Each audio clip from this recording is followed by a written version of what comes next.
foodie gang, welcome back to another interesting episode of Well Plated Meals. I hope you have been doing well. Today you already know what you are going to do from the thumbnail. I know mshaona, so I have my notes here that I always write so that nisisahau any of the points. You can also comment down below on any of the kitchen hacks or kitchen tips that you know so that you can learn together in case I don't mention them on my points that I have here. So we start off with our first one, which is never store your onions and potatoes together because they produce a gas that causes either of them to spoil quickly. So when you're storing your onions or your potatoes, make sure umeziweka separately. This one goes kwa watu hawakwangi good in measuring of the salts. Kama mimi being one of them, I always put my salt last. Kama you've been watching my recipes, I'm sure you know this. So in case ulikuwa unapika food yako pale by mistake uka overdo your salt,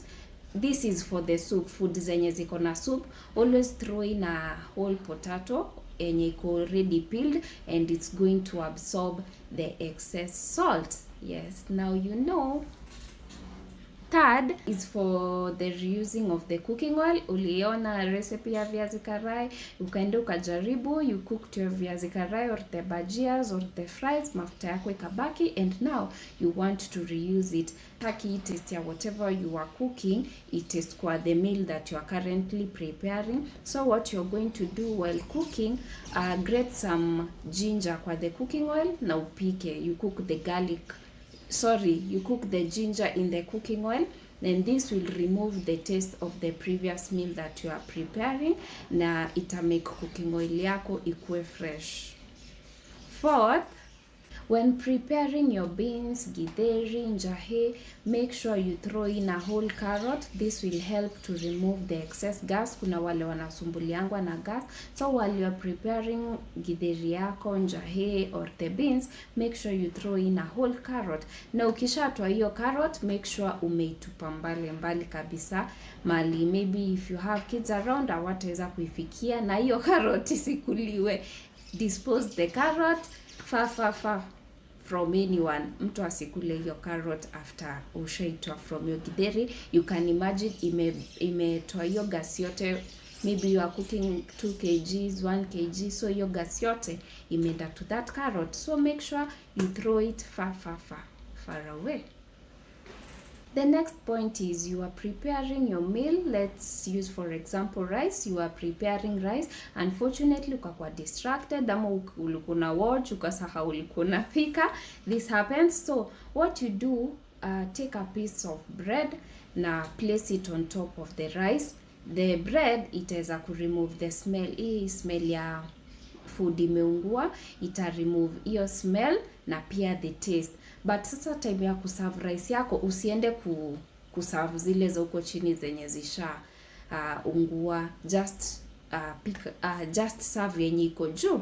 And kama ilikuanga greens, make sure umeka maziwa kidogo and this will remove the burnt smell and the taste.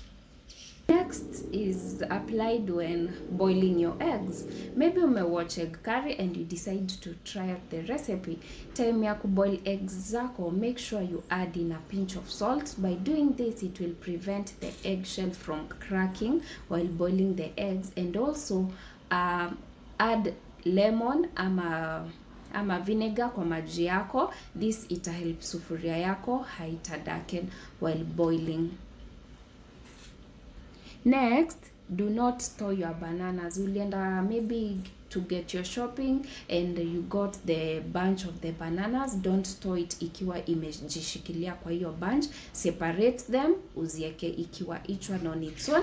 This ita help your bananas hazita ripen haraka. That is kama unataka utaki kukula zote at once. So bananas zako hazita ripen zote. When making your soup by mistake uli overdo your cooking oil, ikakuwa too fatty or too greasy, just throw in ice cube. Hiyo ice cube ita bring hiyo cooking oil yote pamoja, and you will be able to scoop the excess cooking oil.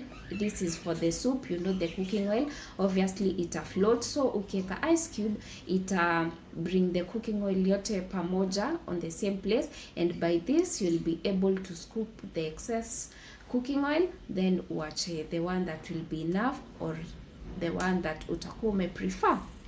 So next, ulikuwa unaosha vyombo, by mistake glass zikashikana pamoja. Maybe some of you wame experience this. Just put an ice cube kwa glass ya juu, put ice cube, then hii ya chini iweke kwa some warm water. So hii glass yenye iko kwa warm water ita expand, and this one that yenye iko na ice cubes ita contract. Hey, nawaambia hizi ni science. I told you I'll do the research for you. So by hii ya chini iki expand na hii ya juu i contract, so unaona there will be space na glass zako zitawachana. Never put citrus fruits. These are the oranges, lemons or the tomatoes in the fridge. Instead, if you don't want the tomatoes ziripen haraka, weka lemons. Will get your tomatoes, maybe you may plan to use them for 2 weeks, na hutaki ziripen haraka, don't put them in the fridge, ziweke tu somewhere open, then uweke lemons. This will help the tomatoes hazitaripen haraka, zitaripen tu pole at the right pace. The next one it's about the storing of the cabbages. Ulienda ukaget cabbage maybe for a whole month, just store them. Ukizimali utaziweka, make sure umeziweka chini. I'm sure some of you mkienda kubuy cabbage kwa hizi shops za wholesale, mnaonanga cabbage zimewekwa chini. This is because the floor ni kubaridi, so the cabbage zinataka place baridi. So kama huna fridge, zi place on your floor, na pia kama uko na fridge, wrap them with na gazeti, then uweke kwa fridge. Ukitoa itakuwa still fresh kabisa, haitakuwa inakaa kushrink. I had mentioned it in my previous video. I'm not sure if it's the previous video, but it's about the onions na the tomatoes.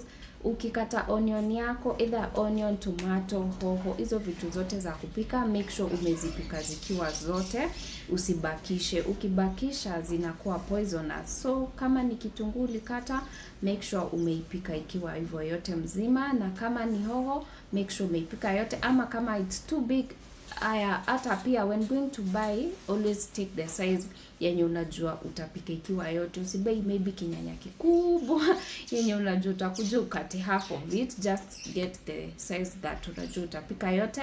For the onions, get the size. If not so, ukikata pika lunch na usiku, but isilale.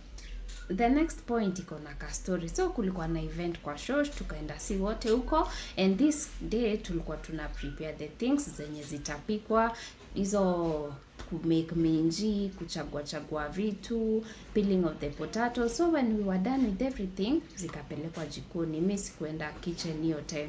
Sasa nikasikia kunywa maji time, nikaenda kukunywa maji, napata the potatoes ziko na mkate juu, na shanga ai ni nini ili happen hapa.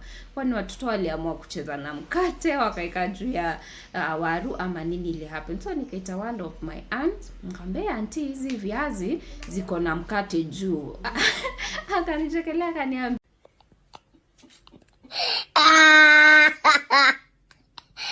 ati si kutupwa, zilitupwa, zinaikangwa juu so that the potatoes zitakuwa fresh bado ikifika time ya kupika. I don't know kama mna experience, ukipeel the potatoes uziache zikae maybe for some hours, zinaanzanga kuturn. When you're preparing your potatoes na maybe utaki kuzipika saa hiyo immediately, after umezipeel ziweke kwa maji na uwekele some slice of bread on top, and your potatoes will remain fresh until the time that you'll be preparing them.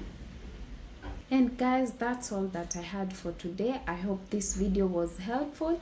Don't forget to give it a thumbs up, and if you're new here, thank you so much for stopping by.